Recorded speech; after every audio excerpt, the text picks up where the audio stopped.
Magandang gabi po. Sampal, suntok at mga tadyak sa dibdib.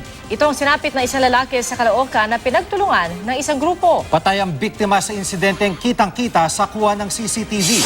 Nakatutok si Jamie Santos. Kuha ito sa Barangay 120, Caloocan City kagabi.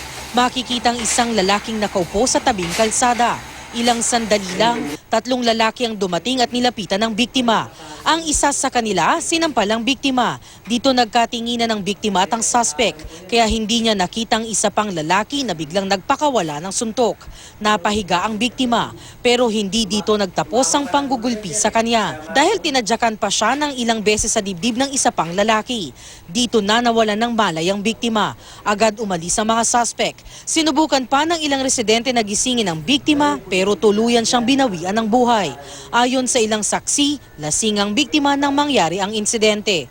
Lasing, siguro naghahanap ng babae. Wala siya nahanap na babae, nangulit. Tapos nangulit dito sa nagiinuman. Nagiinuman din noong mga panahong iyon ang mga suspect na nakilalang sina Dennis Canlas, Ferdy Quizon at isang nagngangalang Dave. Nabastusan daw sila sa ginawang pangungulit ng biktima. Sabi ni itong Ferdy na to, "Kas baka natin, tara, takbuhin natin yun. Baka maabutan pa natin." Eh nga po, naabutan nga po, nangungulit sa may tindahan. Ayon sa inisyal na investigasyon ng mga otoridad, posibleng inatake sa puso ang biktima ng gulpihin ng mga suspect. Patuloy na iniimbestigahan ng insidente habang tinutugis pa ang mga suspect. Jamie Santos, Nakatutok, 24 Oras.